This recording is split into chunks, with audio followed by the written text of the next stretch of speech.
Hello. आज हम लोग धातु और अधातु के बारे में समझते हैं। क्लास 10th का एक चैप्टर है केमिस्ट्री का, धातु और अधातु, मेटल एंड नॉन मेटल। सबसे पहले समझते हैं कि धातु क्या है।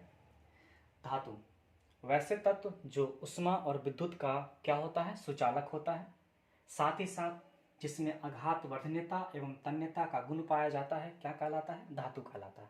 कहने का मतलब तीन चीज इसमें, एक है सुचालक, दूसरा है आघात वर्धनीयता और तीसरा क्या है, तन्यता। सुचालक किसको बोलते हैं, जिससे आप करंट पास करा सकते हैं, उसी को हम क्या बोलते हैं, सुचालक। इसका मतलब ये हुआ कि धातु जो है विद्युत का सुचालक हुआ। इसका मतलब ये हुआ कि सर धातु से करंट पास करवा सकते हैं। ठीक है। उसके बाद क्या लिखा हुआ है, आघात वर्धनीयता। आघात वर्धनीयता क्या होता है, आघात मतलब चोट, वर्धनीयता मतलब मैंने पिचका देना, मैंने चोट डाल डाल पर उसको पूरी तरह फ्लैट कर देना, मैंने पिचका देना ही क्या कहलाता है, आघात वर्धनीयता कहलाता है। कहने का मतलब ये हुआ कि जिसको हम पीट पीट कर पतला चादर बना सकते हैं, उसी को हम क्या बोलेंगे, आघात वर्धनीयता। इसका मतलब ये हुआ सर कि धातु को पीट पीट कर पतला चादर बना सकते हैं। उसके बाद क्या लिखा हुआ, तन्यता। जिसको खींच खींच कर हम लंबी तार बना सकते हैं, उसे हम तन्यता कहते हैं। कहने का मतलब ये हुआ कि वैसे तत्व जो विद्युत और ऊष्मा का सुचालक होता है तथा जो आघात वर्धनीयता एवं तन्यता का गुण पाया जाता हो जिसमें भी, वो क्या कहलाएगा, धातु कहलाएगा। जैसे एग्जाम्पल देख लीजिए, एग्जाम्पल में क्या लिखा है, एफी मतलब क्या होता है, लोहा। एन मतलब एल्युमिनियम, एयू मतलब सोना, एजी मतलब चांदी, Na मतलब सोडियम, के मतलब पोटेशियम, Cu मतलब कॉपर या इसी को तांबा बोलते हैं। ये जितने भी हैं सब के सब धातु है। क्यों, क्योंकि सब विद्युत का सुचालक या उष्मा का सुचालक है, साथ ही साथ सब में आघात वर्धनीयता एवं तन्यता का गुण पाया जाता है, इसलिए सब के सब धातु है। अब धातु का भौतिक गुण समझते हैं। धातु का भौतिक गुण क्या होता है। धातु का भौतिक गुण में पहला गुण है कि धातुओं के परमाणु की बाह्यतम कक्षा में साधारणता माने समानता 1, 2 या 3 इलेक्ट्रॉन होते हैं। जैसे एग्जांपल समझिए, जैसे सोडियम, सबसे पहले क्या लिखा है, सोडियम का एग्जांपल लेते हैं। सोडियम, जैसे सोडियम देखिए, सोडियम धातु है। कैसे समझेंगे, इसका इलेक्ट्रॉनिक विन्यास लिखेंगे। इसका इलेक्ट्रॉनिक विन्यास कितना होता है, 2, 8, 1। देखिए इसके बाह्यतम कक्षा में कितना इलेक्ट्रॉन है, 1 इलेक्ट्रॉन। इसका मतलब सोडियम क्या है, एक प्रकार का धातु है ना। उसी तरह से मैग्नीशियम लीजिए, मैग्नीशियम का इलेक्ट्रॉनिक विन्यास कितना होता है, 2, 8, 2। इसके ही बात कक्षा में कितना इलेक्ट्रॉन है, 2 इलेक्ट्रॉन। इसका मतलब मैग्नीशियम भी एक प्रकार का धातु है। एल्यूमिनियम लीजिए, एल्यूमिनियम का इलेक्ट्रॉनिक विन्यास कितना होता है, 2, 8, 3। इसके भी बात कक्षा में कितना इलेक्ट्रॉन है, 3 इलेक्ट्रॉन। इसका मतलब एल्यूमिनियम भी एक प्रकार का धातु है। कहने का मतलब ये हुआ कि धातुओं के जो बाह्यतम कक्षा है, बाहरी कक्षा में जो है ना, वो सामान्यतः 1 इलेक्ट्रॉन होगा या 2 इलेक्ट्रॉन होगा, 3 इलेक्ट्रॉन होगा, 4 इलेक्ट्रॉन नहीं हो सकता है। लेकिन इसमें भी सर अपवाद है, दो को छोड़कर। इसमें कौन कौन सा अपवाद है, केमिस्ट्री में जानबे करते हैं, अपवाद होता है। देखिए इसमें भी अपवाद है। अभी क्या पढ़े कि धातुओं के भौतिक गुण में पहला गुण पढ़े कि धातु के परमाणु के बाह्यतम कक्षा में 1 इलेक्ट्रॉन हो सकते हैं, 2 इलेक्ट्रॉन हो सकते हैं, 3 इलेक्ट्रॉन हो सकते हैं, वही धातु होगा। लेकिन यहाँ देखिए अपवाद लिखे हैं, अपवाद में हाइड्रोजन और हीलियम लिखे हैं। सर हाइड्रोजन के बाह्यतम कक्षा में कितना इलेक्ट्रॉन, 1 इलेक्ट्रॉन। क्या इसका मतलब ये धातु है, नहीं, हाइड्रोजन धातु नहीं है। इसके बाह्यतम कक्षा में 1 इलेक्ट्रॉन है, समझते हैं, लेकिन धातु जो इलेक्ट्रॉन मैंने हाइड्रोजन जो है धातु नहीं है, बल्कि वो क्या है, अधातु है। हीलियम देखिए, हीलियम के बाह्यतम कक्षा में कितना इलेक्ट्रॉन होता है, 2 इलेक्ट्रॉन। इसका मतलब ये धातु है, नहीं, धातु नहीं है। हाइड्रोजन और हीलियम ये धातु नहीं है। समझ गए बात को, ठीक है। तो धातुओं के परमाणु के बाह्यतम कक्षा में कितना इलेक्ट्रॉन हो सकते हैं, 1 इलेक्ट्रॉन हो सकते हैं, 2 इलेक्ट्रॉन हो सकते हैं, 3 इलेक्ट्रॉन हो सकते हैं। बस ये दोनों को छोड़कर, हाइड्रोजन और किसको छोड़कर, हीलियम को छोड़कर। उसके बाद देखिए दूसरा क्या लिखा हुआ है, धातुओं में एक विशेष प्रकार की चमक होती है। हाँ, धातुओं में सब में चमक होती है, विशेष प्रकार की चमक हो भी करती है। चलिए ये तो सिंपल है, अगला समझते हैं। तीसरा देखिए क्या लिखा है, सभी धातुएं कमरे के ताप पर किस अवस्था में पाए जाते हैं, ठोस अवस्था में पाए जाते हैं, मैंने सॉलिड स्टेट में पाए जाते हैं, जितनी भी धातु हैं। लेकिन एक को छोड़कर, एक धातु को छोड़कर, आप सभी जानते होंगे अपवाद में क्या लिखा है, मरकरी का संकेत Hg होता है, इसी को पारा बोलते हैं। यही एक ऐसा धातु है जो कमरे के ताप पर द्रव अवस्था में पाया जाता है। अगर आपसे एग्जाम में सवाल पूछे कि एक ऐसा धातु का नाम बताइए जो कमरे के ताप पर द्रव अवस्था में पाया जाता है, तो सिर्फ और सिर्फ क्या लिखेगा, मरकरी का संकेत Hg होता है। और जितने भी धातु है सब कमरे के माने ताप पर किस अवस्था में पाए जाते हैं, वह ठोस अवस्था में पाए जाते हैं, सिर्फ एक को छोड़कर, मरकरी को छोड़कर।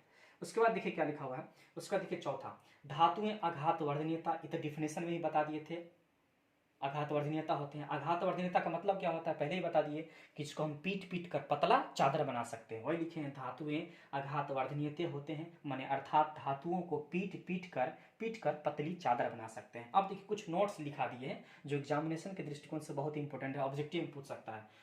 एयू मतलब सोना और एजी मतलब चांदी, एयू मतलब सोना, एजी मतलब चांदी। बार बार लिखेंगे एयू, एयू तो समझ जाना कि एयू मतलब होता है सोना, एजी मतलब चांदी होता है। सबसे अधिक आघातवर्धनीय होते हैं सोना और चांदी, सबसे ज्यादा आघातवर्धनीयता होता है। एक एग्जांपल समझाते हैं, देखिए सोना, सोना मतलब एयू को पीट कर, माने सोना को कितना पीट सकते हैं, कितना पतला चादर बना सकते हैं। कहने का मतलब एक सोना का टुकड़ा लीजिए, उसको पीट के 0.0004 मिलीमीटर पतला चादर बना सकते हैं, इतना पतला कर सकते हैं सोना को, इतना ज्यादा सोना में आघातवर्धनीयता पाया जाता है। तो वही लिखे हैं सोना और चांदी माने एयू और एजी सबसे अधिक आघातवर्धनीयता होता है। जैसे सोना को पीट कर कितना पतला चादर बना सकते हैं, 0.0004 मिलीमीटर पतली चादर बना सकते हैं, छुइएगा तो एकदम गल जाएगा, इतना पतला चादर बना सकते हैं। समझिए पांचवा, देखिए पांचवा भौतिक गुण क्या है, लिखा हुआ है धातुएं जो होती है वो तन्य होती है। तन्य मतलब क्या, जिसको आप खींच कर लंबा तार बना सकते हैं, उसी को हम तन्य बोलते हैं। तो धातुएं क्या होती है, तन्य होती है, अर्थात धातुओं को खींचकर लंबी तारें बनाई जा सकती है। फिर इसमें भी नोट लिख दिए, सोना और चांदी सबसे अधिक तन्य होते हैं। कैसे, 1 ग्राम सोना से, 1 ग्राम सोना से लगभग आप 2 किलोमीटर लंबा तार खींच सकते हैं, इतना ज्यादा सोना तन्य होता है और चांदी तन्य होता है, ठीक ना। तो 1 ग्राम सोना से लगभग 2 किलोमीटर लंबा तारे बनाया जा सकता है, ठीक है। उसका देखिए छठा क्या लिखा हुआ है, धातुएं जो होते हैं वो विद्युत और ऊष्मा का सुचालक होते हैं, तो डिफिनेशन में ही बता दिए थे, ठीक ना। इसी में कभी कभी एक सवाल पूछ लेता है कि विद्युत का सबसे अच्छा चालक बताइए, विद्युत का सबसे अच्छा सुचालक या चालक बताइए। याद रखिएगा चांदी होता है। तो अगर आपसे पूछे विद्युत का सबसे अच्छा चालक क्या होता है, तो चांदी होता है। लास्ट बात देख लीजिए, धातु का भौतिक गुण में लास्ट बात क्या लिखा हुआ है, धातुओं का क्वथनांक और द्रवनांक क्या होते हैं, उच्च होते हैं। तो ये हो गया हमारा धातु के बारे में भौतिक गुण। अब इसका अगला पार्ट आएगा, माने रासायनिक गुण पढ़ते हैं, ठीक।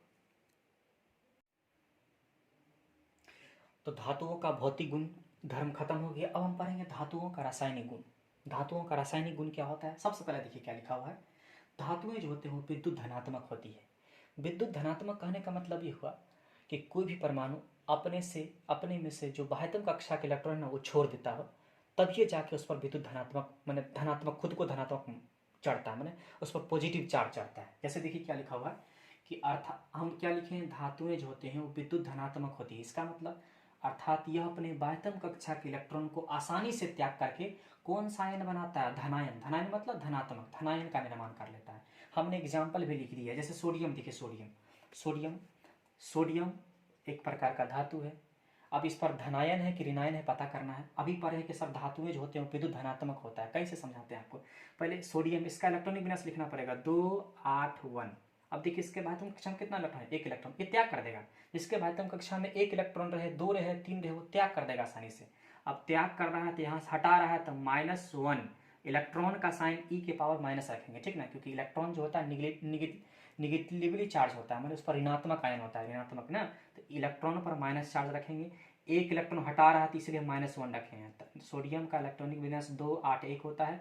1 इलेक्ट्रॉन त्याग कर रहा है तो -1 ही लिखे हैं। जब 1 इलेक्ट्रॉन त्याग करेगा, अभी बोले हैं जब त्याग करे तो उस पर कौन सा चार्ज चढ़ेगा, पॉजिटिव चार्ज चढ़ेगा, हो गया धनायन बन गया। अब इसका इलेक्ट्रॉनिक विन्यास बताइए, तो 1 इलेक्ट्रॉन छोड़ दिया तो अब सिर्फ क्या बचेगा, 2-8 बचेगा। तो वही यहाँ पे लिखे हैं, सोडियम का इलेक्ट्रॉनिक विन्यास 281 होता है। 1 इलेक्ट्रॉन त्याग कर रहा है तो माइनस लगाए, -1, ई के पावर ये माइनस, ये इलेक्ट्रॉन है, इलेक्ट्रॉन को सूचित करने का ही तरीका ई के पावर -1 माइनस। -1 मैंने 1 इलेक्ट्रॉन छोड़ रहा है, तो 1 इलेक्ट्रॉन छोड़ेगा तो कौन चार्ज चढ़ेगा, प्लस चार्ज चढ़ेगा। तब उसका इलेक्ट्रॉनिक विन्यास क्या बचेगा, 2-8, क्योंकि 1 इलेक्ट्रॉन छोड़ चुका है ना। अब देखिए आगे दूसरा एग्जाम्पल देख लीजिए आप। दूसरा एग्जाम्पल देखिए मैग्नीशियम, इसका इलेक्ट्रॉनिक विन्यास कितना होता है, 282। मैग्नीशियम Mg लिखा हुआ है, Mg 282। अब देखिए इसके बाद कक्षा में कितना इलेक्ट्रॉन, 2 इलेक्ट्रॉन छोड़ेगा तो -2 इलेक्ट्रॉन, -2 इलेक्ट्रॉन छोड़ देगा 2 इलेक्ट्रॉन को। जब 2 इलेक्ट्रॉन छोड़ेगा तो कितना प्लस चढ़ेगा, 2 प्लस चढ़ेगा। तो इसका मतलब मैग्नीशियम पर डबल प्लस, तब जाके इलेक्ट्रॉनिक विन्यास क्या बनेगा, 2-8। उसी तरह से एल्यूमिनियम देख लीजिए, एल्यूमिनियम भी एक प्रकार का धातु है ना है। अभी बोले धातु सर विद्युत धनात्मक होता है, देखिए कैसे समझेंगे विद्युत धनात्मक है, इलेक्ट्रॉनिक विन्यास देखिए कितना है, 283 है। इसके बाह्यतम कक्षा में कितना इलेक्ट्रॉन है, 3। आपको पीछे बताए थे भौतिक गुण में कि धातुओं के बाह्यतम कक्षा में 1 इलेक्ट्रॉन होते हैं, 2 होते हैं और क्या होते हैं, 3 इलेक्ट्रॉन होते हैं। देखिए 3 इलेक्ट्रॉन है। अब ये क्या करेगा, -3 इलेक्ट्रॉन छोड़ देगा, -3 इलेक्ट्रॉन छोड़ेगा। तो जब 3 इलेक्ट्रॉन छोड़ेगा तो इस पर कितना प्लस चार्ज चढ़ेगा, +3 या 3 प्लस चढ़ेगा। 3 प्लस भी दे सकते हैं। जब इसका इलेक्ट्रॉनिक विन्यास क्या बचेगा, 2-8, क्योंकि 3 इलेक्ट्रॉन छोड़ चुका है ना, इस पर प्लस चार्ज चढ़ेगा। आप 3 प्लस कैसे भी लिख सकते हैं, 3 प्लस भी लिख सकते हैं, यहाँ 2 प्लस भी लिख सकते हैं, ठीक है। इसका मतलब धातुएं जो होते हैं वो क्या होते हैं, विद्युत धनात्मक होते हैं, अर्थात ये अपने बाह्यतम कक्षा के इलेक्ट्रॉन को क्या कर सकते हैं, आसानी से त्याग करके अपने ऊपर धनायन का निर्माण कर सकते हैं। तो धातुओं का रासायनिक गुण में पहला हो गया। अब देखिए दूसरा गुण क्या कह रहा है धातुओं का रासायनिक गुण में, कि ऑक्सीजन के साथ अभिक्रिया, माने धातुओं को अब हम ऑक्सीजन के साथ अभिक्रिया करवा के देखते हैं कि क्या होता है।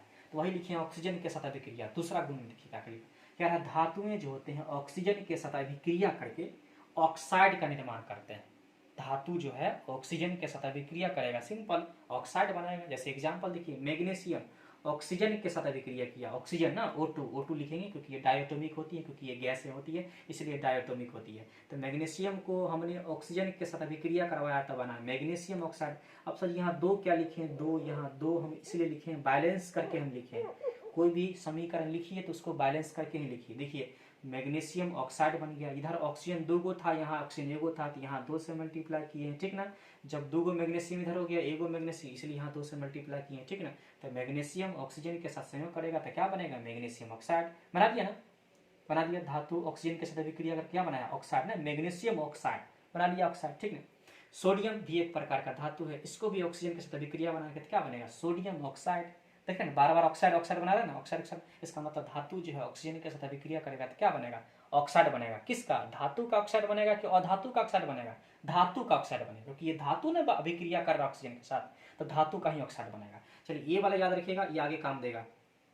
सोडियम को ऑक्सीजन के संपर्क में लाएंगे तो सोडियम ऑक्साइड बनेगा, और ये अभिक्रिया बहुत तेज होती है, कभी कभी आग भी पकड़ लेती है, इसलिए हमेशा सोडियम को केरोसिन तेल में डुबोकर रखा जाता है। यही सवाल पूछता है एग्जाम में कि सोडियम को केरोसिन तेल में डुबोकर क्यों रखा जाता है, इसका जवाब आगे पता चलेगा। लेकिन ये समीकरण आप ध्यान रखिएगा, आगे काम देगा।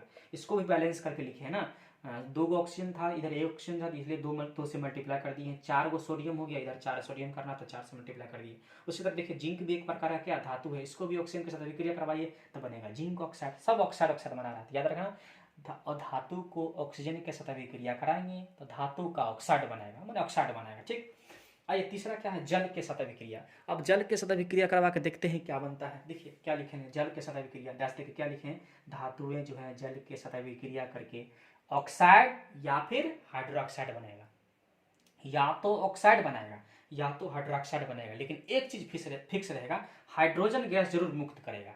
तो वही लिखे हैं, जल के साथ अभिक्रिया में डैश देकर क्या लिखे हैं, धातुएं जो होता है जल के साथ अभिक्रिया करके ऑक्साइड या हाइड्रोक्साइड बनाता है। साथ ही साथ कौन गैस मुक्त करेगा, हाइड्रोजन गैस, H2 गैस लिखा हुआ है, ये H2 गैस लिखा हुआ है, याद रखना, हाइड्रोजन गैस मुक्त करते हैं। जैसे एग्जांपल देख लीजिए, सोडियम धातु है, इसको H2 माने जल के साथ अभिक्रिया करवाएंगे तो बनेगा, देखिए सोडियम हाइड्रोक्साइड। अब ये बोले हैं धातु को जल के साथ अभिक्रिया कराएंगे तो ऑक्साइड बनेगा तो हाइड्रोक्साइड बनेगा। देखिए यहाँ पर हाइड्रोक्साइड बन गया, सोडियम हाइड्रोक्साइड। NaOH का मतलब क्या होता है, सोडियम हाइड्रोक्साइड, और हाइड्रोजन गैस क्या कर रहा है, मुक्त कर रहा है, माने छोड़ रहा है, तो इसका साइन देंगे, ठीक है। उसी तरह से देखिए पोटेशियम, इसको भी जल के साथ अभिक्रिया कराएंगे तो बनेगा पोटेशियम हाइड्रोक्साइड। KOH मतलब पोटेशियम हाइड्रोक्साइड। ये दो लिखे हैं, बैलेंस करके लिखे हैं, ठीक है ना, और हाइड्रोजन गैस मुक्त कर रहा है। उसी तरह देखिए जिंक को, जिंक भी धातु है, जल के साथ अभिक्रिया कराएंगे, देखिए ये ऑक्साइड बनाया है, वो दोनों क्या बना रहा था, हाइड्रोक्साइड, अब ये क्या बना रहा है, ऑक्साइड। इसका मतलब ऑक्साइड भी बनाएगा और हाइड्रोक्साइड भी बनेगा, लेकिन एक चीज फिक्स रहेगा, हाइड्रोजन गैस जरूर मुक्त करेगा, ठीक। तो ये हो गया तीसरा। अब चौथा देखिए, तो चौथा क्या लिखा है, अम्ल के साथ अभिक्रिया। पीछे भी आप पढ़े होंगे केमिस्ट्री के फर्स्ट लेसन में कि धातुओं को अम्ल के साथ अभिक्रिया कराते हैं तो क्या बनता है, इसमें भी पढ़ेंगे अम्ल के साथ अभिक्रिया, माने किसको अम्ल के साथ अभिक्रिया कराएंगे, धातु को।